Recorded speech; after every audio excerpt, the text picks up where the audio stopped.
रही बेटी बचाओ बेटी पढ़ाओ, बेटी पढ़ तो रही है।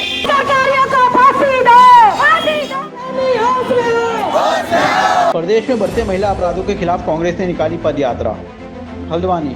प्रदेश में बढ़ते महिला अपराध के विरोध और उधम सिंह नगर में नर्स हत्याकांड की सीबीआई जांच की मांग को लेकर कांग्रेस ने एमबीपीजी कॉलेज से एसडीएम कोर्ट तक निकाली पद यात्रा। इस दौरान कांग्रेस, यूथ कांग्रेस के कार्यकर्ताओं समेत हल्द्वानी विधायक सुमित हृदय मौके पर मौजूद रहे। पद यात्रा के दौरान रुद्रपुर पुलिस के खिलाफ जमकर नारेबाजी हुई।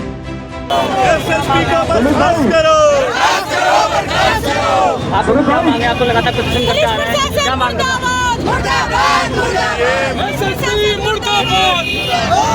महिलाओं के साथ जो लगातार इस प्रदेश में अपराधों की वृद्धि हो रही है, एनआरसीबी की रिपोर्ट में 26% वृद्धि दिखाई गई है। माननीय राज्यों में पहला पायदान महिलाओं के खिलाफ हिंसा पे उत्तराखंड का है। ये हमें शर्मसार करने वाली बात है। और उसके बाद रवैया देखिए, महिला कांग्रेस हमारी विरोध करती है रुद्रपुर में, वहाँ पे किस प्रकार से हमारी प्रदेश अध्यक्ष के साथ और अन्य महिलाओं के साथ खुलेआम वहाँ पे शोषण हो रहा है। खुलेआम कैसे भाई पुलिस कैसे हाथ लगा रही है, कैसे लगा रही है लठ अपना। ये जो एसएसपी है रुद्रपुर का, इनको क्या लगता है इनकी 25 साल की सेवा है, 25 साल में कांग्रेस की सरकार आएगी तो बताएंगे इनको। बढ़ते महिला उत्पीड़न के केस है, हम देख रहे हैं कि इस समय लगातार जब से कोलकाता वाला केस हुआ है उसके बाद हर दिन प्रत्येक दिन एक नए केस महिला उत्पीड़न के खिलाफ हमारे सामने आ रहा है। कल ही हमारे जिले की एक छोटी बच्ची का केस सामने आया। तो जिस तरह से महिला उत्पीड़न बढ़ रहा है, महिलाओं के खिलाफ केस बढ़े, छोटी छोटी बच्चों के खिलाफ केस बढ़े, ये बहुत ही दुर्भाग्य है हम सभी महिलाओं के लिए। और हमने कोशिश की है कि बड़े स्तर से महिलाएं आज सड़कों पर आए और वो हमने आज यहाँ पर उसी अगेंस्ट में जो महिला उत्पीड़न हो रहा है उसके अगेंस्ट में मांग उठाई है। सिर्फ हमारी एक ही मांग है, we want death against death. बस हमारी एक ही मांग है, अगर कोई किसी भी व्यक्ति के द्वारा बलात्कार किया जा रहा है तो उसको बिना ज़्यादा विचार विमर्श के अगर वो साबित हो रहा है तो उसको सीधे फांसी की सजा सुनाई जाए, तभी ये केस बंद हो पाएंगे। और यही हमने मैसेज देने की कोशिश की। और आगे भी महिलाओं के खिलाफ जब इस तरह के केस सामने आएंगे हम इसी तरह इसमें सीबीआई जांच की मांग उठा रहे हैं। सीबीआई जांच की मांग है। जो हमारा केस पर है, हमारी डॉक्टर नर्स एक महिला थी, उनके केस में जो केस है बहुत ही कॉम्प्लिकेटेड नजर आ रहा है। क्या वजह थी वो केस होने की, हमारी सीबीआई जांच की मांग हम सभी ने कांग्रेस के कार्यकर्ताओं कांग्रेस के कार्यकर्ताओं। मोदी सरकार नारा लगा रही बेटी बचाओ बेटी पढ़ाओ, बेटी पढ़ तो रही है लेकिन जो दरिंदे हैं इनके चंगुल से बच नहीं पा रही है।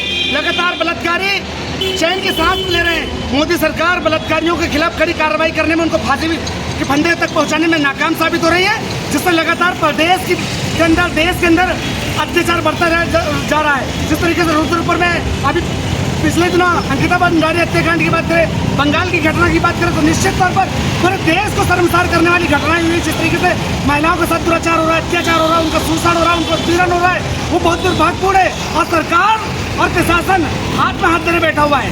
तो ऐसी निकम्मी सरकार से मैं कहना चाहता हूँ कि बेटी की रक्षा करने में अगर आप नाकाम साबित हो रहे हैं तो कुर्सी छोड़ने का काम करिए, वरना बेटी के हत्यारों को, दुराचारियों को, बलात्कारियों को उनके सही स्थान पर पहुंचाने का, उनकी फांसी के फंदे पर पहुंचाने का काम करिए। तब जाके बेटियों की आत्मा को शांति मिलेगी, बेटियों के परिजनों को चैन की सांस मिलेगी, हम सबको चैन की सांस मिलेगी। और जो इस कृत्य को गौर करने वाले लोग हैं उनको भी सबक मिलेगा। तो सरकार को कड़े से कड़ा एक्शन लेना होगा।